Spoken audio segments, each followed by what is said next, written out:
परिचय। विनीता के दादाजी को हृदयाघात हुआ है। उसके माता और पिता तुरंत उन्हें लेकर अस्पताल जाते हैं। चिकित्सक तत्काल आकस्मिक सर्जरी करने का निर्णय लेता है। अगले दिन विद्यालय में विनीता अपनी अध्यापिका से पूछती है कि क्या हृदय शरीर का सबसे महत्वपूर्ण अंग है। विनीता की अध्यापिका शरीर के सभी महत्वपूर्ण अंगों के प्रकारों के बारे में बताती हैं। आइए देखें कि वो क्या बताती हैं। आओ सीखें। अंगों को परिभाषित करना। शरीर के आंतरिक और बाह्य अंगों के बीच विभेद करना। अस्थियों, मांसपेशियों, मस्तिष्क, हृदय, फेफड़े, यकृत, आमाशय, छोटी आंत, बड़ी आंत और वृक्क के प्रकारों का वर्णन करना।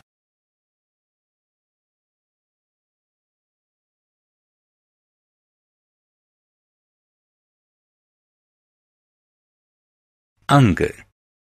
शरीर के वह भाग जो खेलने, नहाने, चलने, खाने, पाचन, श्वास लेने इत्यादि प्रकार को संपन्न करने में सहायता करते हैं, अंग कहलाते हैं।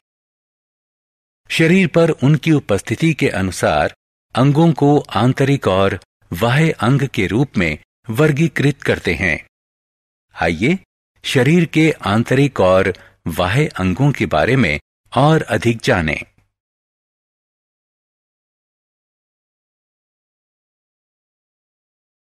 आंतरिक और बाह्य अंग।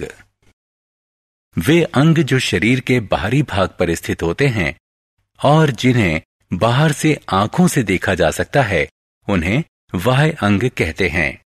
उदाहरण के लिए त्वचा, आंखें, कान, नाक, पांव इत्यादि। आंतरिक अंग मानव शरीर के अंदर होते हैं और उन्हें बाहर से आंखों द्वारा देखा नहीं जा सकता। अस्थियां एवं मांसपेशियां। दौड़ना, उछलना, टहलना, घूमना, हाथ मोड़ना, तैरना इत्यादि गतिविधियों में मानव शरीर के अंगों की गति सम्मिलित होती है। ये सभी गतिविधियां अस्थियों और मांसपेशियों की सहायता से संपन्न होती हैं। अस्थियां मानव शरीर का कठोर अंग होती हैं। ये कैल्शियम और फॉस्फेट जैसे खनिजों से बनी होती हैं। अस्थियां मानव शरीर को ढांचा प्रदान करती हैं। ये आंतरिक अंगों को आधार और सुरक्षा प्रदान करती हैं, जैसे कि पसली की हड्डी हृदय और फेफड़ों की और कपाल मस्तिष्क की सुरक्षा करता है। पसली की हड्डी और कपाल दोनों ही अस्थियों से बनी संरचना हैं। हम केवल अस्थियों के सहारे गति नहीं कर सकते, बल्कि मांसपेशियां अस्थियों को एक दूसरे से जोड़ती हैं और गति को संभव बनाती हैं। मस्तिष्क। जिस तरह पायलट हवाई जहाज का मुखिया होता है, उसी तरह मस्तिष्क मानव शरीर का मुखिया होता है। मानव मस्तिष्क अस्थियों की बनी एक संरचना से ढका होता है, जिसे कपाल कहते हैं। मस्तिष्क मानव शरीर की सभी गतिविधियों जैसे सोचना, देखना, चलना, बोलना और शयन को भी नियंत्रित करता है। हृदय। मानव हृदय मानव शरीर के केंद्र के थोड़े बाएं तरफ दोनों फेफड़ों के बीच के वक्ष विवरों में स्थित होता है। इसका आकार शंकु जैसा होता है। मानव शरीर का आमाप बंधी हुई मुट्ठी जितना होता है। यह मांसपेशियों की थैली होती है, जो ऑक्सीजन और दूसरे पौष्टिक पदार्थों से युक्त रक्त को पूरे शरीर में पहुंचाने के लिए उत्तरदायी होती है। मानव हृदय 1 मिनट में 72 बार धड़कता है। यह बिना थके लगातार कार्य करता है।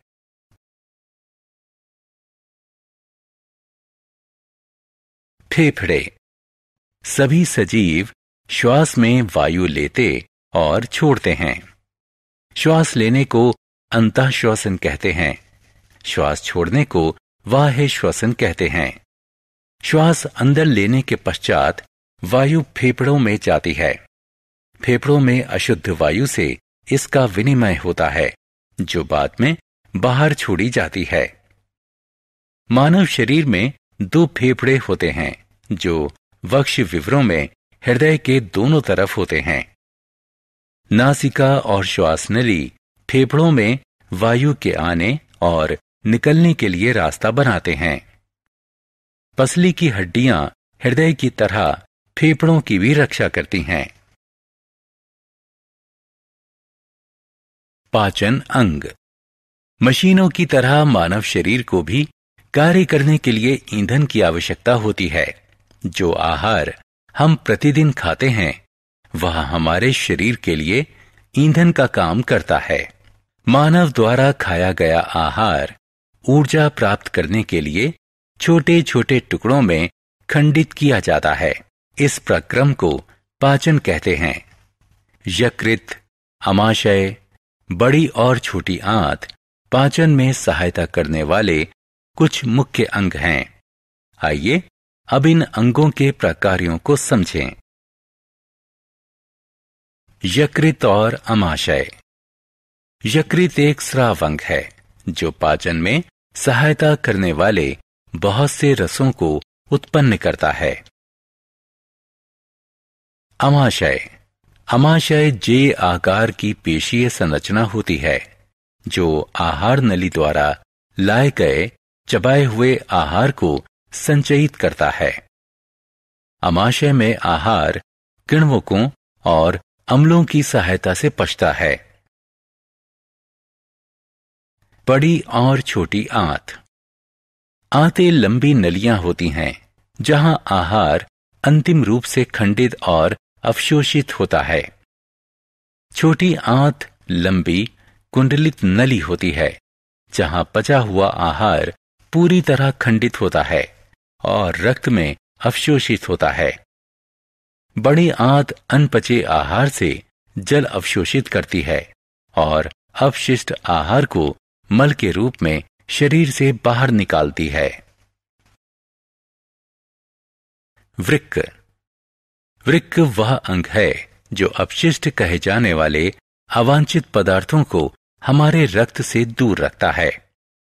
हमारे शरीर में पसलियों के ठीक नीचे वृक्क का युग्म होता है, जो कि शरीर के दोनों तरफ स्थित होता है। वृक्क रक्त और शरीर के दूसरे भागों से अपशिष्ट को बाहर निकालते हैं और हमें स्वस्थ रखते हैं। हमने क्या चर्चा की? शरीर के वह भाग जो विभिन्न प्रकारों को संपन्न करने में सहायता करते हैं, अंग कहलाते हैं।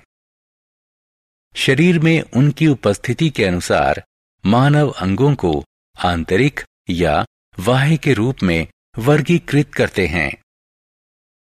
आंतरिक अंग मानव शरीर के अंदर होते हैं और उन्हें बाहर से आंखों द्वारा देखा नहीं जा सकता।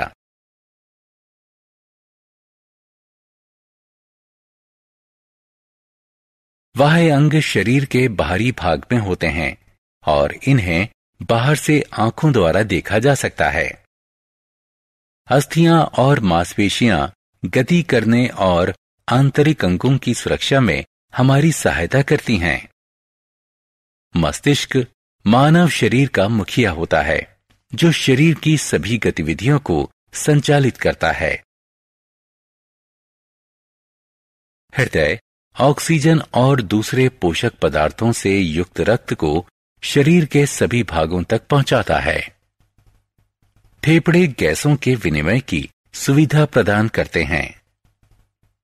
अमाशय और छोटी आंत आहार के पाचन और अवशोषण में सहायता करते हैं। बड़ी आंत और वृक्क अपशिष्ट पदार्थों को बाहर निकालते हैं और हमें स्वस्थ रखते हैं।